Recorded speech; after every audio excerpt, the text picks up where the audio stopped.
So I have here joining me Alejandro and GammaFox, two of the developers, and hopefully the third Arkanpixel will also be joining us as well. So can you introduce yourselves and talk about your role on the project? I guess starting with Alejandro, we'll just stick with alphabetical for now. And Okay. yeah, we can talk a little bit about your role on this project. Okay, sure. Well, I'm Alejandro. I'm a musician and sound designer from Mexico, and obviously my role in this game was primarily the audio side. There isn't really much music in this game, but there was a lot of important placed upon the sound design. So yeah, that was my role for this project. Yeah, so we are hearing that now. Again, it's going to be a little quiet relative to the guests' voices. I'm trying to keep that in focus. So I'm going to have, the good thing is to me, I'm going to have a different audio balance. So I'm going to try and see if I can split my attention between the keeping the conversation going and also not dying in the game. But once again, I'll repaste the link in chat because obviously this is going to be one you want to experience for yourselves, given that there is such an emphasis on um, actually listening to the environment in the game. Yeah. But yeah, okay. So Gamma Fox, if you could talk a little bit about in introduction and your role on the project. Yeah, so I'm Gamma. I was the programmer and uh, kind of helped design the most just the back end on the project. So yeah, I went through and kind of was putting everybody's assets together and programming all of this and had a fun time of crunching for that last day. So and Yeah. So yeah, were you working like right down to the wire? yeah, I was naive and thought that I was going to be able to get away with actually going to bed at like a reasonable time that night. And the submission was about like 4 a.m. myself.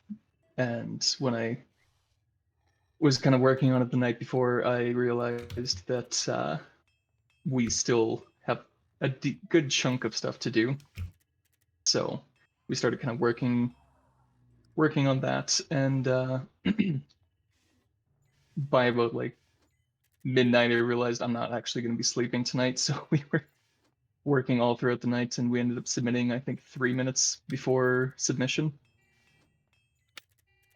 Oh, geez, that's I get. Whoa, oh, I think we just passed into an asteroid. That is rough, though. I've been pretty lucky. I think mostly because of the fact that I end up working on a lot of jam projects solo. It's pretty easy for me to budget my own time and knowing like, oh, okay, we're gonna cut that, we're gonna cut that, we're gonna. Um, but yeah, it's well, good on you for like sticking through it, I guess, and making sure that you finished it just in time. And hello, Arkanpixel. Perfect. You've just joined us in excellent time. We were just going through Uh, introductions and roles on the project.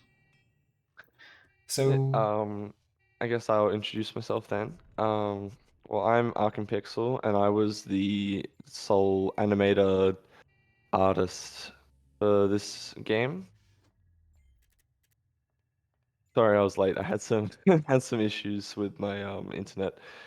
no trouble. No, you made it in perfect time, so don't worry about it. Um, yeah, we're just trying to do our best. I guess the hull is kind of like not going to be like I'm just sort of losing hull over time, or does that end up repairing itself if I can keep the system in ship shape? That's kind of your one expendable resource that you really don't want to be losing. So we Right. kind of had certain layers of priority of what you're going to want to be trying to keep up and what you can afford to, let break down a little bit. Have you heard of the game Lovers in a Dangerous Spacetime?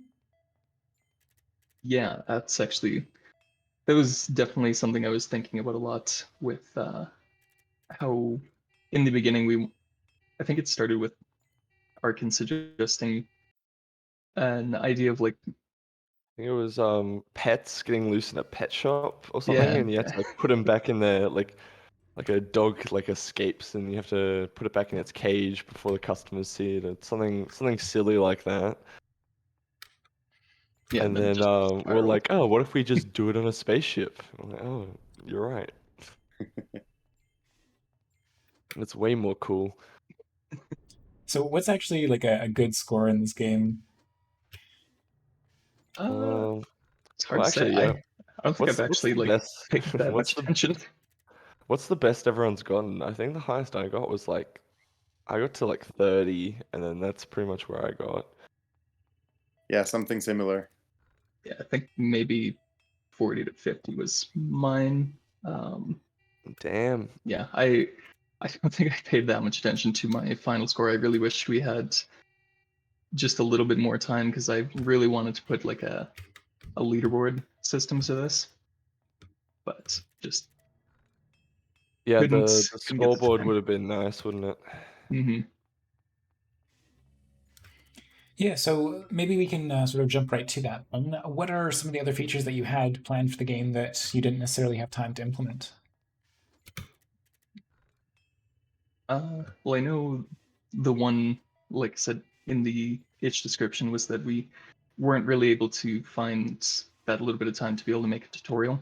Mhm. Yeah. And people, were rightfully a little frustrated sometimes with trying to be able to make sense of this giant mess going on all around you.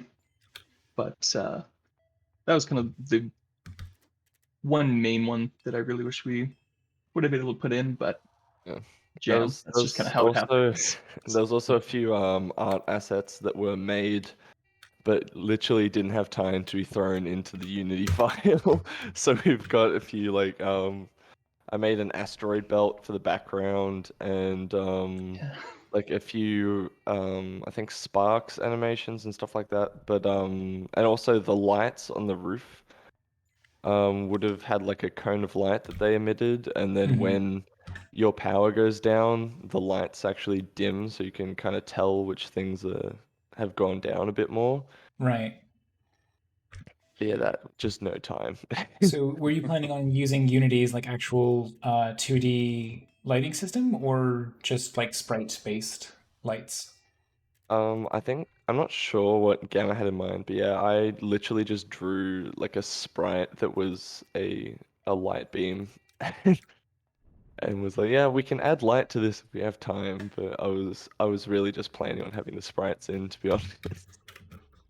Yeah, I haven't like messed around a whole lot with the lighting system, and for something like this, I think it would have just been easier to use the sprite, use like lower opacity, and just go with that because I think that would Mhm. have just been the simplest solution. So that's yeah, probably what we would have gone with if we were able to put it in. But All right, sounds good. Well, I think it seems like I'm not doing too terribly if I've made it to 27 years. Um, to answer your question, Excavator, I'm not getting any local frame drops, although this interview I'm also recording locally, so don't want to take any chances on the audio balance for today. Um, right, so other than that, I guess was there anything else to the inspiration of the game aside from, like I mentioned, Lovers in a Dangerous Space Time, but have you played that before? Heard of it? Seen it? Gamma's played it before. In terms of the art, my main influence were Starbound and FTL. Hmm. yeah, Yeah, because I played quite. Sorry. oh, I was just gonna say, yeah, Starbound is because it's also got like a pixelated sci-fi aesthetic. Yeah, I think that's the only game that I've seen that has like 2D side-on spaceships essentially. Mm. Yeah, because like Like FTL is top down, right? yes, yeah, it is. So like I mainly like FTL, I guess, was what we took most of the like FTL and Lovers in Space Time were the main influences for the like the game itself. Hmm. But the character itself, I kind of just made in like 5 minutes. I made the sprite, and I was like, "Hey, you guys cool with this?" Like, "Yeah, cool." And then I'm like, "Cool, we're doing we're doing this guy." But in terms of like the hull elements, I looked at games like Starbound for inspiration. Yeah, so the actually just gonna relaunch the game there because there's actual like music on the title screen, right? Or is it just the ambient sound? It's sort of an ambience made with sort of sci-fi synths. So Mhm. I don't know if I would classify it specifically as music, but yeah. Yeah, it's a sort of like eerie soundscape, I guess, of Yeah, exactly. yeah, just the sort of apprehension and Yeah, because I know we were initially considering music, but I think once we started getting closer to the end, we kind of realized like with all of the sounds going on and everything, I think music kind of wouldn't have been able to be fully appreciated when it's being interrupted by giant blaring alarms and stuff like that. Yeah. So Yeah, I did do a few little tests, but I realized that since the audio cues are what's telling you what to look at and what's going to break down, then the music was just distracting you from that. So I Mhm. decided to go with more of an ambient direction so that it wouldn't take away from that. Yeah, no, I think that's it's a good focus, especially in the case of a jam. Like, I think it would have been neat if you could have played with. Oh, I want to see what happened if I let the start screen scroll around. Yes, he found the Easter egg. I'm so happy. I haven't gotten a single comment about this. I know, not even like. I was I expecting forgot at we least had that one. in. Yeah. um, so yeah, I was just gonna say the what was I gonna say? Yeah, nope, it's gone. Okay, we'll cycle back to that. So the actual development process of the game, Gemma, if you can talk a little bit about how that was all built up. Yeah, so it kind of went through a few general iterations. Like initially, I think we were planning on doing like 3 levels to the spaceship rather than the two we ended up with.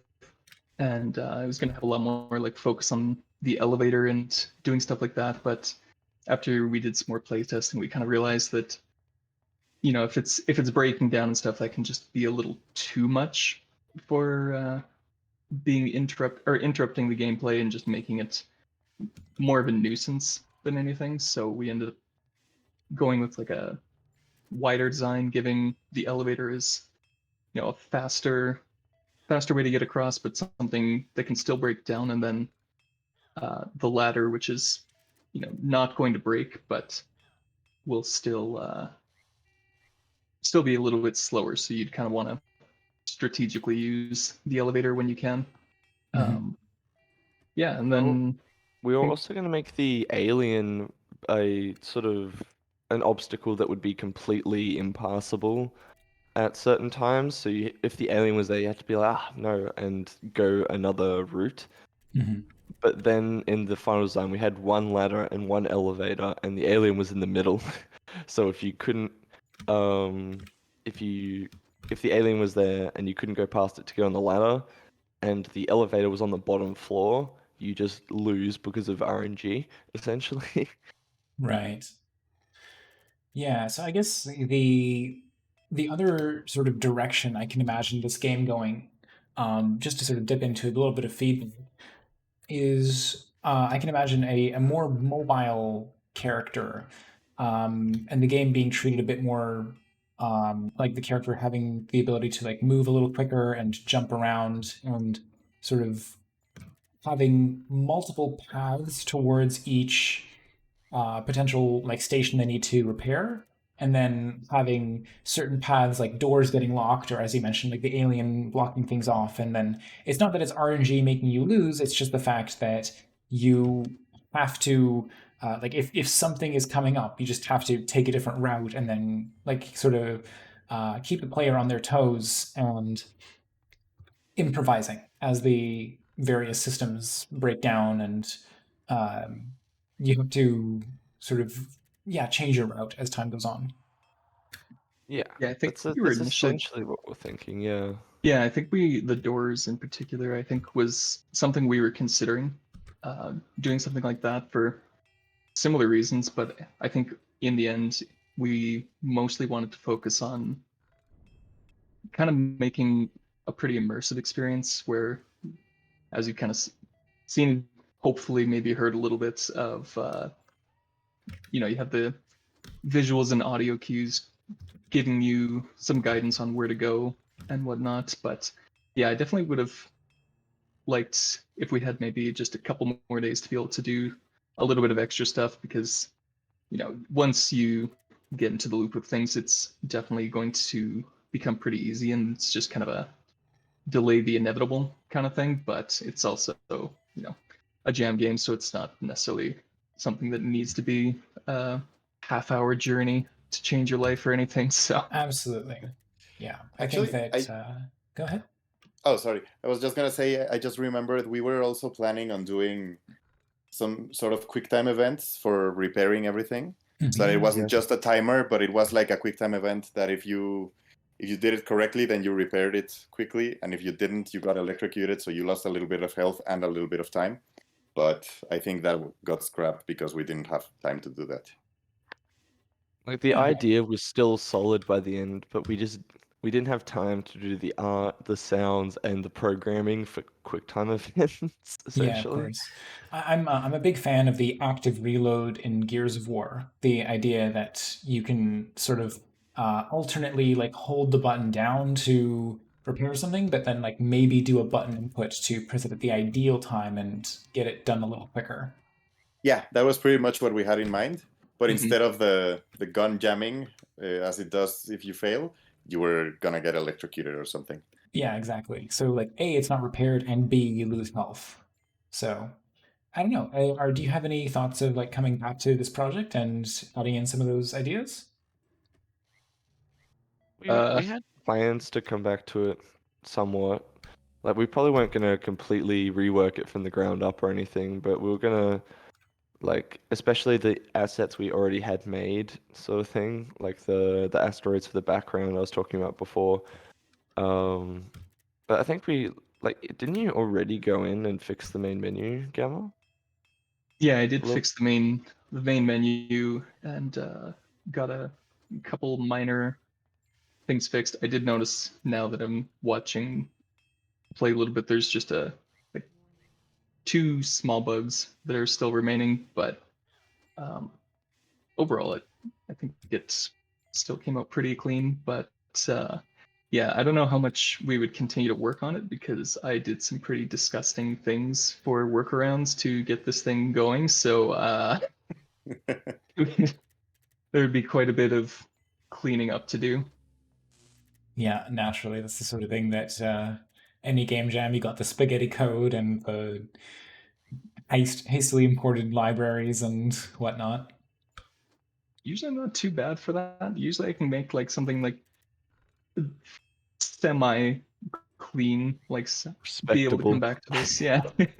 But this one I was just like, I don't care. I'm running out of time. We're just gonna hard code dependencies. We're just gonna do everything in a very gross way, but you know what? It's gonna work.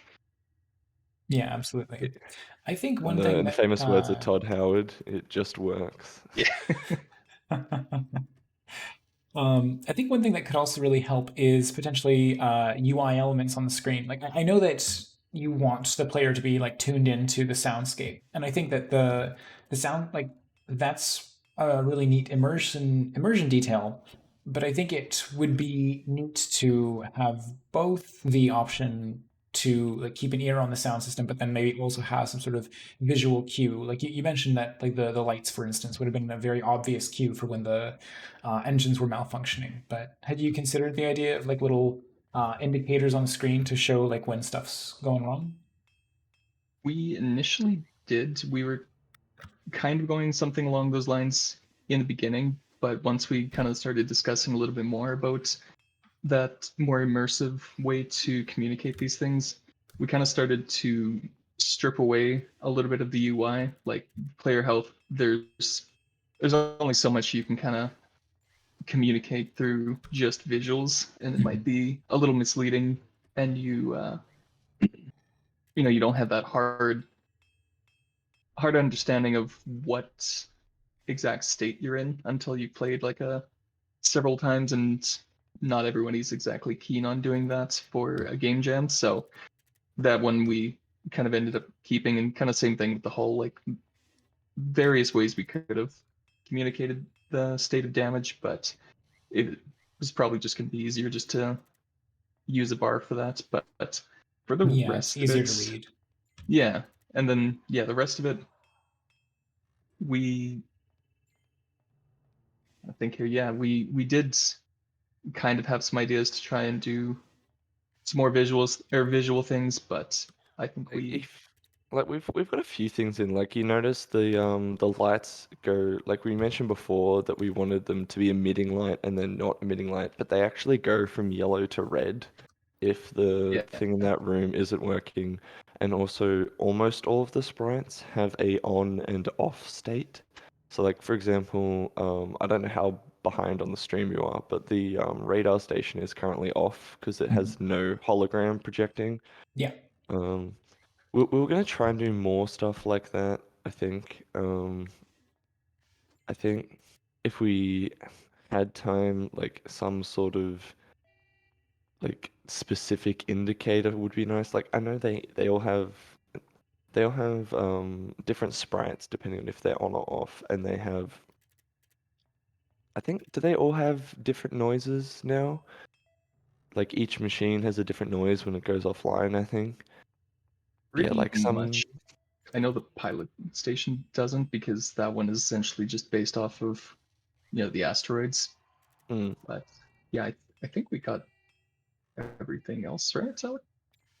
Yeah, everything has a sound, but we did end up realizing, maybe a little too late, that in order for people to actually get it and know what each sound represents, we would have probably needed to ease them into it with either a tutorial or, like growing difficulty. But that was way outside of the scope and the time we had to do it. So yeah, probably visual indicators would have been good to help people who just jump into it really quick, since it's a jam game. Like we really wanted people to kind of figure it out themselves, but like even if we just had like a caution sort of icon appear in the middle of the screen that says system offline, because I know some every now and then like an actual audio cue comes up that says system offline, but like just a big like warning signal that appears like in the middle of the screen that says something's gone offline would have helped players know, because some players complained like, oh, I didn't even know my ship was breaking. Like, well, like we gave you clues, but maybe we needed to just put it in your face, you know? Yeah, it's Like very true that like really on tell people. basically unless information is overlapping with the player character, you can't count on people to actually pay attention to it. Um, I was once working on a game where there's a relatively prominent health bar for the player character, like a big bar along the top of the screen, broken into a whole bunch of different chunks.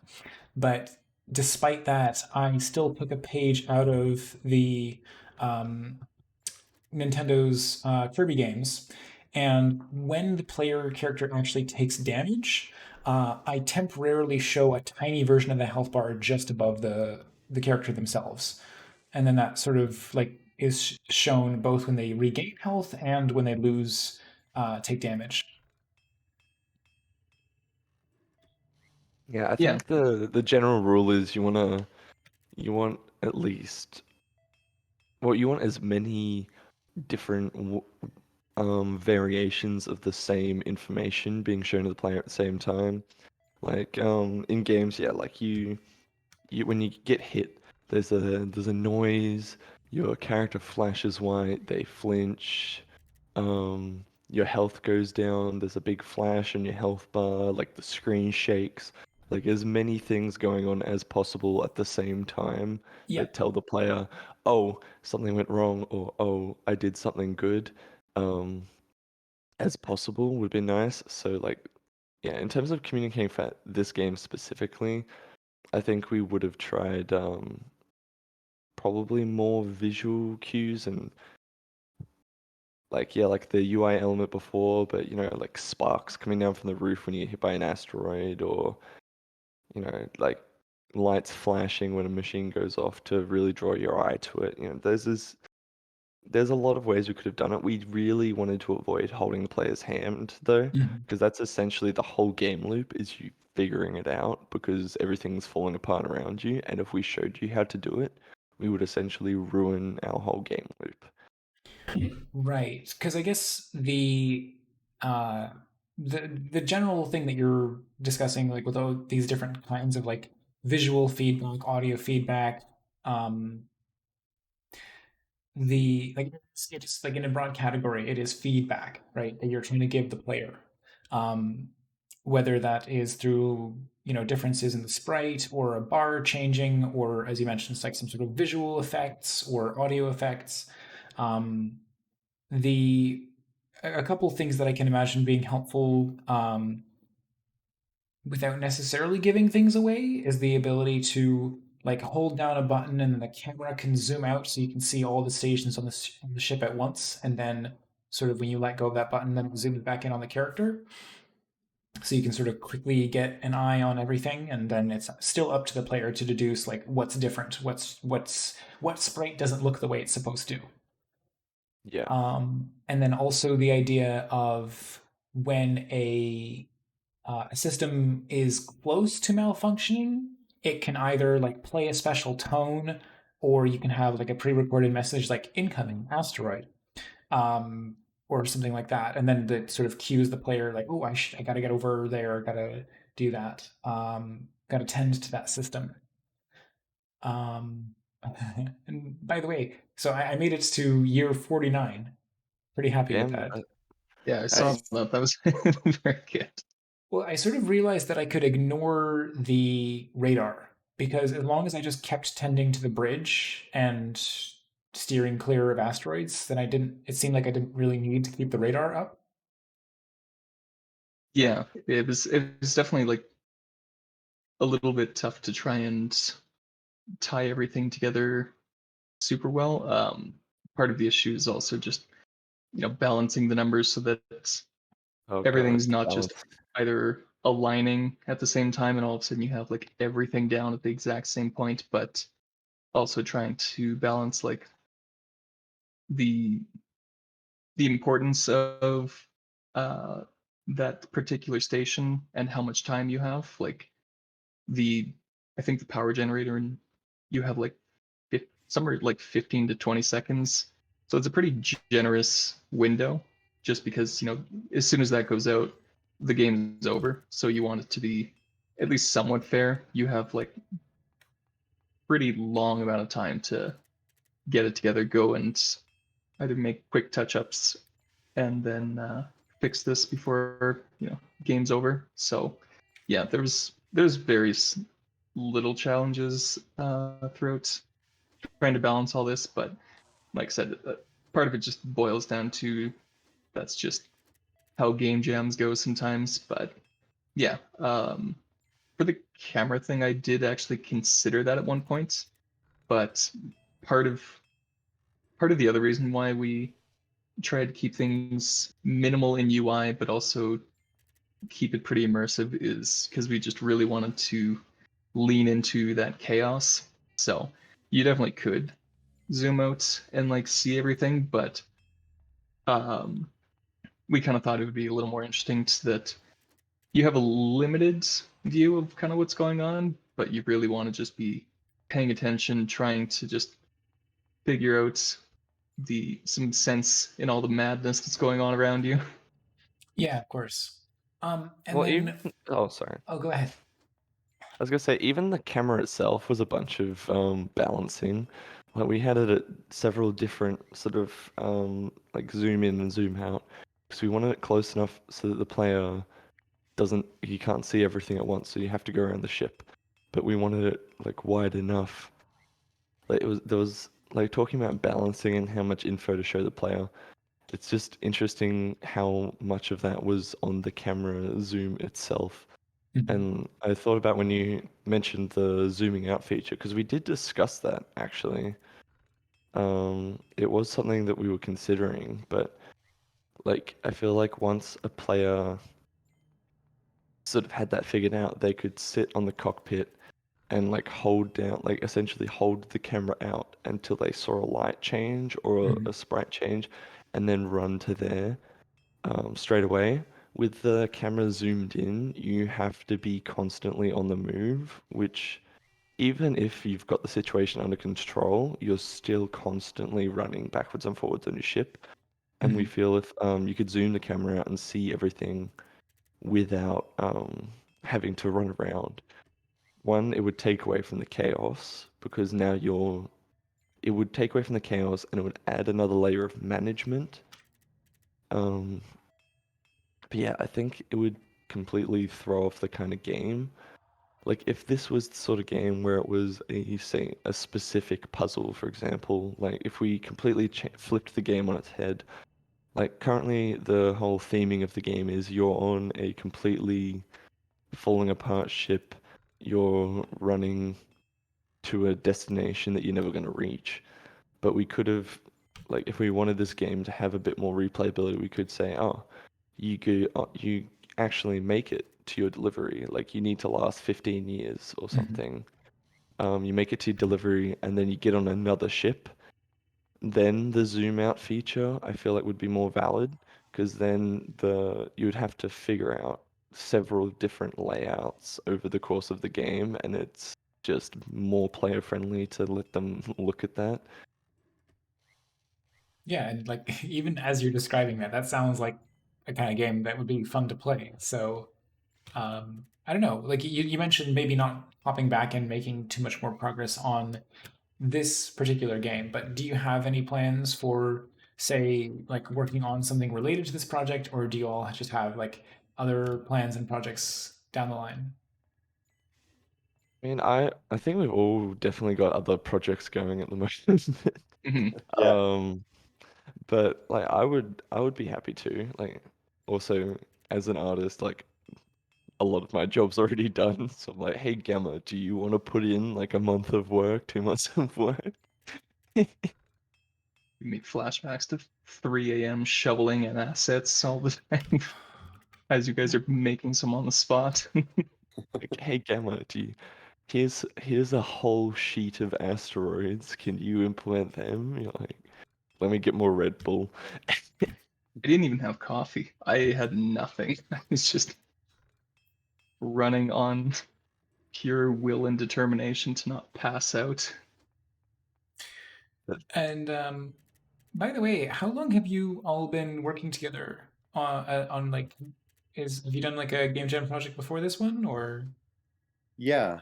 Um, well, it's actually, we are a small part of a bigger team that we usually work with. Mhm. So me and Gamma have worked on, how many game jams is it? I think 4 game jams so far, or 5. You and I specifically, I think Uh-huh. 5. Yeah. And then we, Arkan joined us to help us with the GMTK jam a few months ago. And then the rest of our team, which is another programmer / game designer and another artist, couldn't join us for this game jam. So it was just the 3 of us. But yeah, it's just been a few months. We started doing game jams together this year. Yeah, like Yeah, April, I think. and when was the GMT jam? It was like June, July. So yeah, it hasn't been that long, but I've been here. This is my second jam I've made with these guys. So Nice. they know how to put up with my artist shenanigans by now, I think. Oh no. By the way, what is the point in repairing the vent?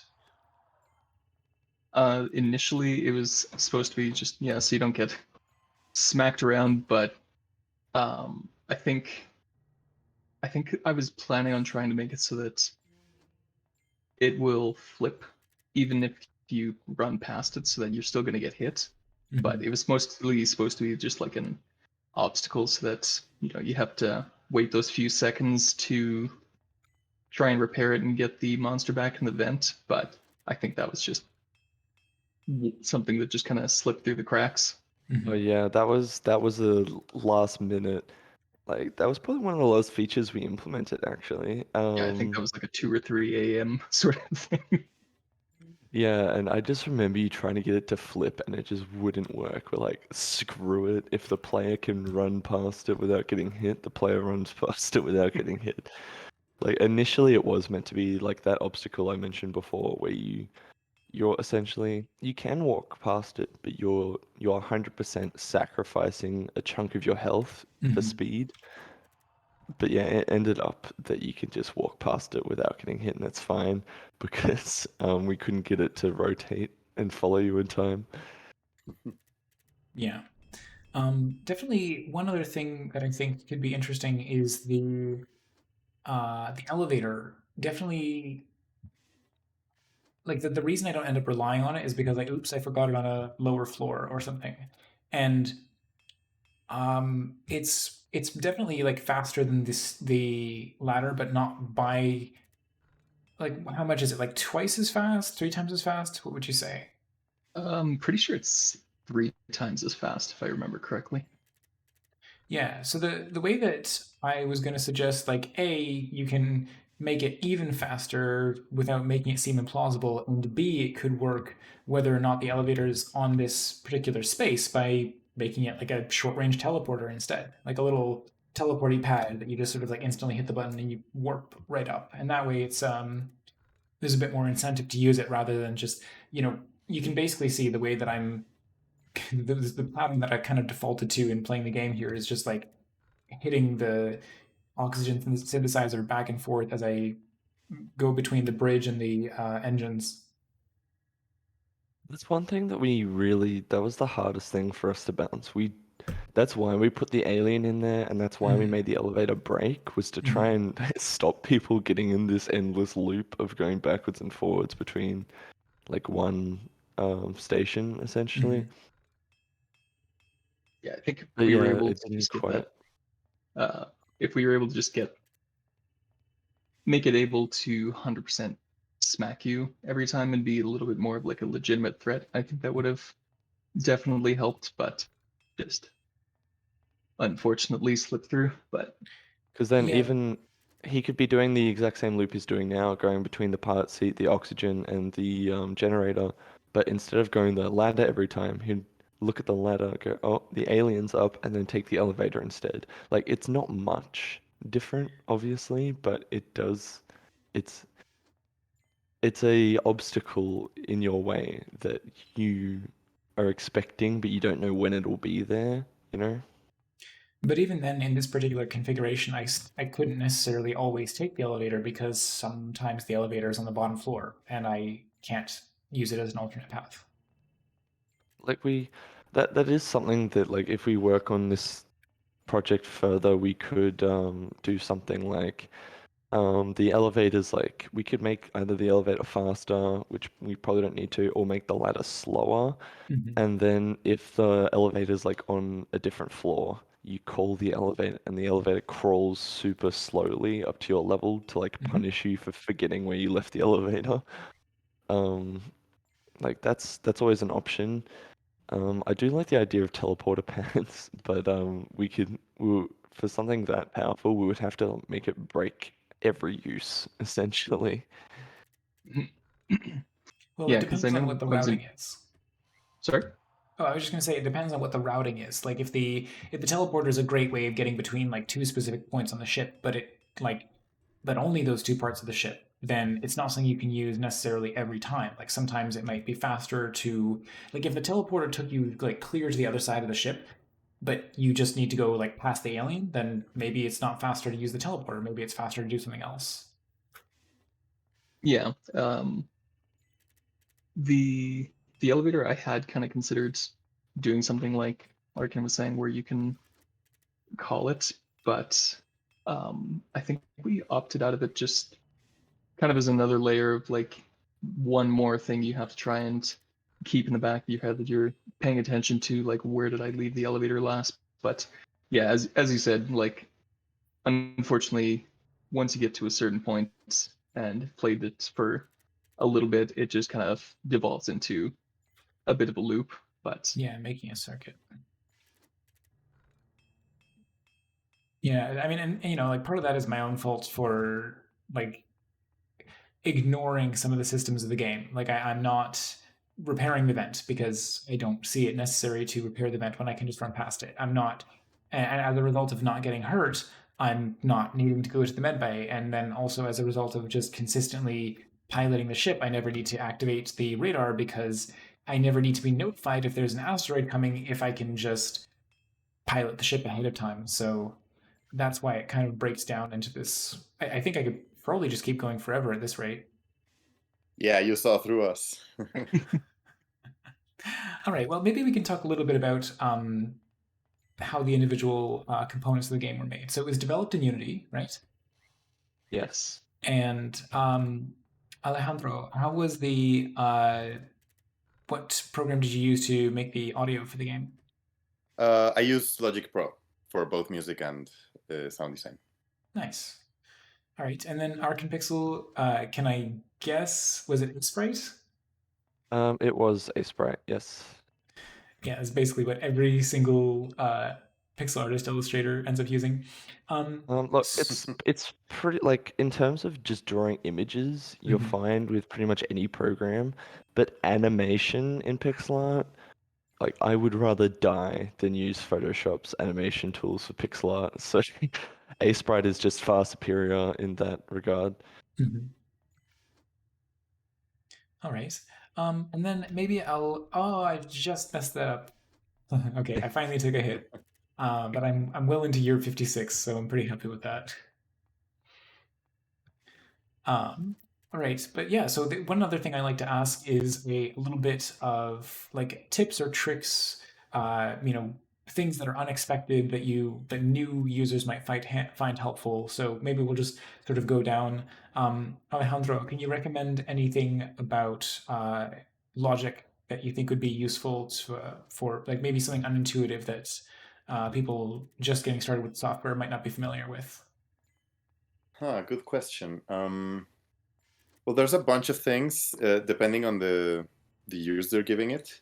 But one thing that I really love that Logic Pro has is specifically for making loops. And that's particularly useful for looping music. That's not actually the case here, but well, in general, that's pretty useful. Is when you're bouncing or exporting the track, Logic has a function that's called a bounce second cycle pass. And basically what that does is you define the looping region and then it plays it once and then it loops, starting from the beginning and basically exports the second pass. And what that gives you is it gives you the audio tail from the ending at the beginning of the track. And that way, when you loop it in Unity, it loops perfectly. So Nice. that's a big time saver when you're trying to make seamless loops. Yeah, absolutely. That's incredibly helpful. Yeah. All right. Arkanpixel, how about Sprite? Any useful tips or tricks you can recommend? There's honestly Sprite's pretty easy. Like it has a low skill floor, high skill ceiling, I guess you could say. In terms of stuff for this game, the biggest time save for me was using one of the palettes that was inbuilt in Unity. Like if you go above your palette on the left-hand side of the program, there's a little like new file like paper button, and you click on that, and there's a list of about 30 pre-made palettes. It's got like Atari palettes and Commodore 64 and all that sort of stuff. There's got Game Boy, Game Boy Color, all the ones you would expect to find are in here. The Pico 8 palette. I think I use the I can never pronounce his name. Endesgar palette. I think it was the EDG 32 is what I used for this one from Sprite. But yeah, like obviously if you've got time, making your own colors and stuff like that is a good part of being an artist. But if you don't have time, there's a bunch of palettes in Sprite already. What else? I don't know. The fill tool is your friend. There's there's a contiguous and non-contiguous like checkbox. So essentially, you can make it so that it either fills between the lines like a regular fill bucket, or you click on a specific color or type of thing on your screen, and it changes all of that to your. So say I used a red on his pants that I really didn't like. I could untick the contiguous checkbox and then paint his pants, and it'll change every instance of that red color to the new one that I just filled it with. So Yeah. that's a bit of a time saver as well. Oh, But I absolutely. don't know. I use GameMaker Studio version 1 for the jam games that I make, and there is a similar like color. They just call it a color replace tool, and yeah, it's super handy to be able to just instantly paint out everything to be a certain color. I use it all the time, especially if like I'm switching a color. Like I want to invert the color. Like I want to say like, oh, I've got his shoulders are blue and his pant legs are green, but I kind of want it the other way around. So let's color swap the pants to pink, color swap the shoulders to blue, and then color swap the pants to the green color, and just sort of like, iteratively go through it that way. I mean, there's actual specific replace color stuff in Aseprite as well. I just didn't want to go through all the All right, and here are the keybinds to do this specific command, and but yeah, you can do that. I think it's Shift and R in Aseprite, and you can do that. That's a good trick actually. Over if you want to replace a color over several frames, Mm-hmm. you can select like all of your frames. Like if you're saying you're swapping out a color, if you're swapping out a blue to a purple on, but you've already made your animation, you can select all 8 frames or all 10 frames or whatever, and then do the Shift R command and replace it like that, and you save time by not having to go frame by frame and Oh use yeah, the paint that's tool. marvelous. GameMaker definitely Yeah, does not support that. that's why I said Aseprite is the best for pixel art animation, stuff like that.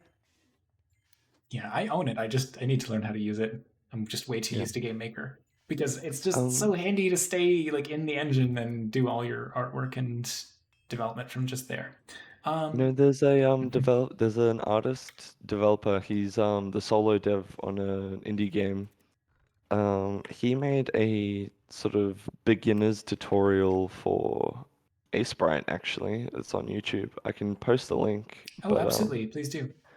yeah, he does like these pixel art classes, but he has a thing that's called his Aseprite crash course in 30 minutes, and he Is goes it over like each of the tools, each of the brushes, specific keybinds, how to export things correctly. He goes over the whole workflow essentially. by any chance is it Heartbeast? It is not Heartbeast Okay, actually. okay. I don't think Just Heartbeast has done anything specifically for Aseprite actually. okay. Or maybe he has. Um, but okay. So, yeah, thanks for posting the link there. And in the well, I guess just moving on then. Gamma, you knew it was gonna come to you eventually. Do you have any tips or tricks for developing in Unity that you'd like to pass on? How much time do you want me to go into this? Because I could go on for a You know long what? time. I will take a hit here and just put a little command in chat here. So this is um, I just posted a link to a C# and Unity reference document that I've been compiling.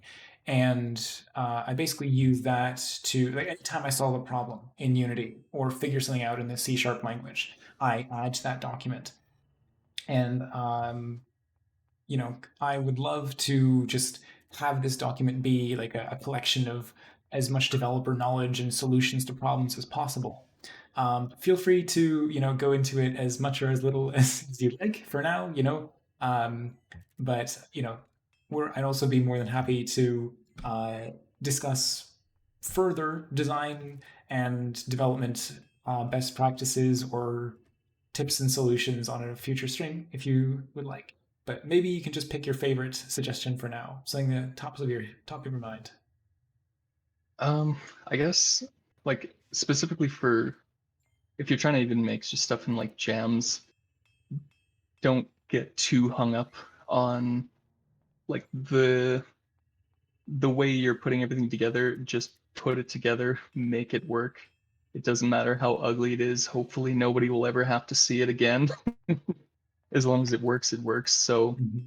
I think I've kind of heard quite a few stories of people just failing to submit because um, either scope issues or they just got a little too hung up on like either perfectionism or just over ambition. But yeah, I would say like keeping keeping your scope small so that you can make everything quickly is kind of a key thing, like making sure you can know how to utilize all your tools as effectively as possible, like the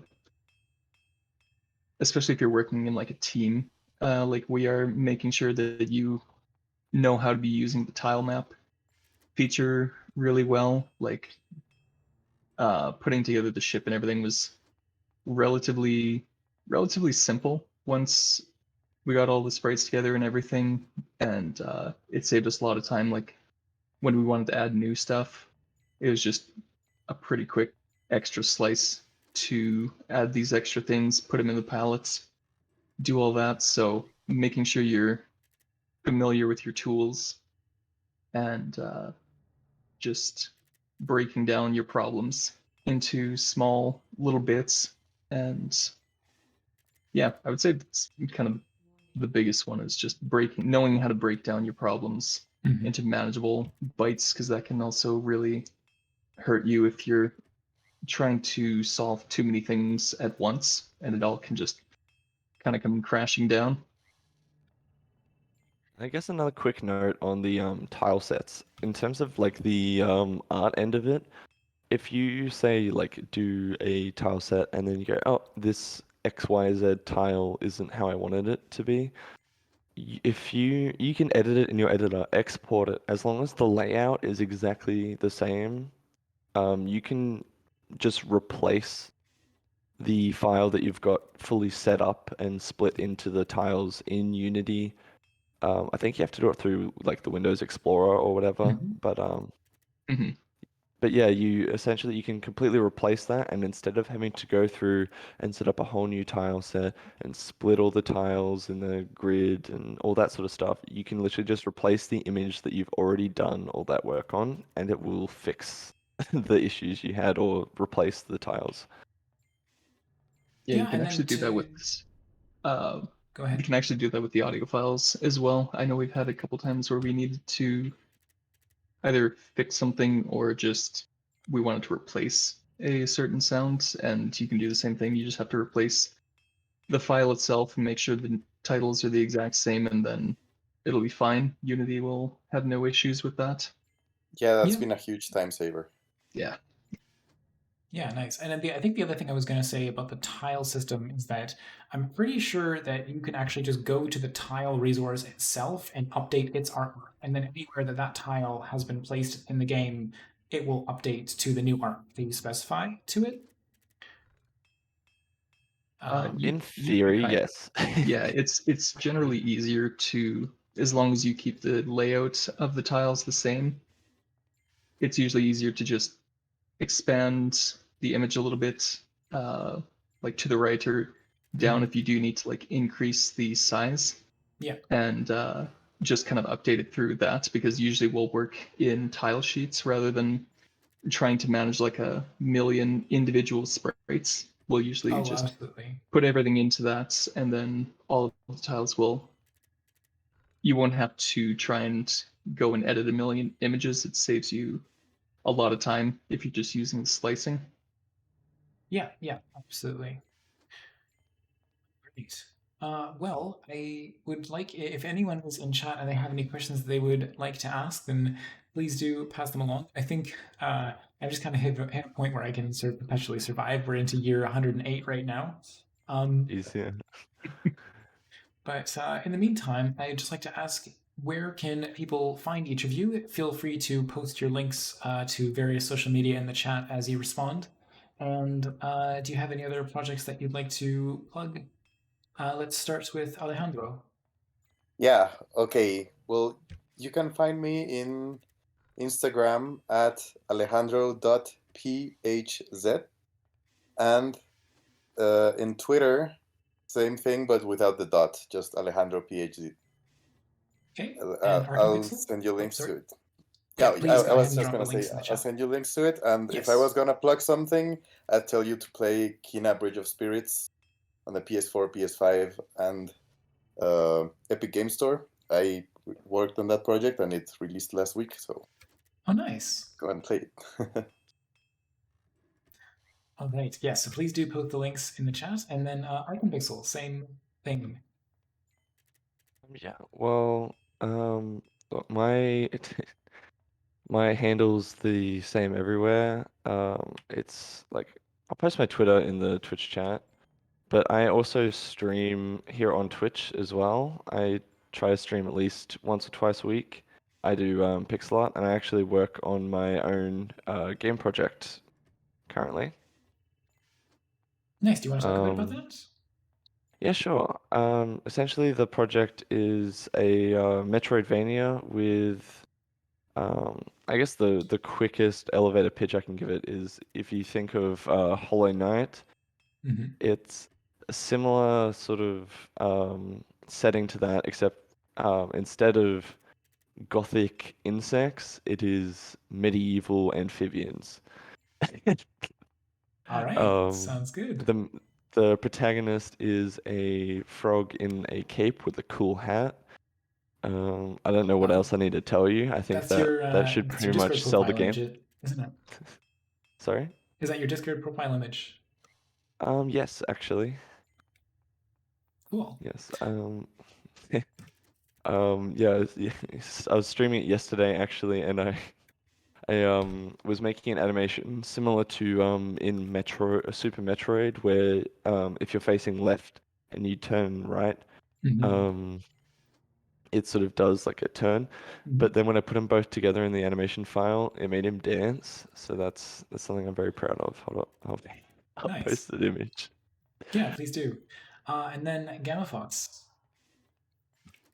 Yeah, I guess the place I'm usually most frequenting is Twitter. I've been haven't posted a lot about it recently because it's been a lot of mostly design work, so we haven't had a whole lot of stuff to like really show off, and it's been Yeah. back end stuff. But it's been working on like a main project where I guess the elevator pitch for this one would be a multiplayer mini roguelike competitive game, something like that. A competitive roguelike? Kind of, yeah. So TLDR would be that you all start in individual rooms and you're essentially going through your individual small gauntlet Mm-hmm. and trying to kill off enemies, gain some cards and abilities, and then everything coming together in the end for a final PvP fight at the end, and then rinse and repeat for X amount of rounds. All right, sounds good. Well, if either Arkanpixel or GammaFox, if either of you are looking for some playtests for development in progress, I'd be more than happy to feature the work on the channel and sort of give my thoughts as I try the game out, much like I'm doing right now. And yeah, I guess just in general, anytime you have anything that you'd like to share, please feel free to drop it in the Discord. Thank you so much for joining on the interview and on the call today. It's been a lot of fun to talk through this and give the game a try here. And I guess I now hold the record for the longest number of years survived, huh? Yeah, It's just a bit. I think so, yeah. I respect the commitment to doing that for so long, especially over the course of doing an interview. Well, it became kind of easy when I sort of got into the loop of things. But okay, there we go. Nice power of two. We're gonna let the alien take us on year 128 here. Bleh. There we go. I was just one hit from death. But yeah, so thank you so much for joining on the call, and have a good evening. And then in Arkanpixel's case, I believe have a good morning. Yes. All Thank right. you very Right on. much for having us. Yeah, absolutely. Hope we get to talk again soon. All right. Definitely. And oh no, I was gonna leave with a dance. Yeah, if you please do feel free to post the link in the chat, and I'll pull it up on the stream. Oh, I My put best. my links in the Discord chat, but I wasn't Yes. able to do it in Twitch because I don't Oh, have a that's Twitch weird. account. Oh, okay. I'll repost any links that you've sent me in stream chat. There we go. I see them. And GammaFox, make sure. Yeah, perfect. I was just about to say, make sure you drop your links in the chat as well. All right. Perfect. The frog dance is in. Okay, there's the frog dance. Let's pull that up. Here we go. Oh, that's so adorable. Yeah, I can totally see what you mean. Like doing the little turnaround animation. Look Yeah, I him put them both go. together. I'm like, oh damn, he be dancing. I'm probably but, gonna you make know, that my follower or subscriber sort of pop up. It's gonna be the frog dancing, I think. Yeah, well, that's a very common thing in some of these older games, like Final Fantasy. I believe they use the cast animation without the special effects as the like victory dance when you win in a battle. Yeah, look, anything that can save me having to do another animation. Uh, All right. Well, yeah. So once again, thank you so much for joining me on the call today, and hopefully we'll get to talk again soon. Have a good day. Sure, Thanks for having thank us. you. Oh, and thank you for the follow. Bye.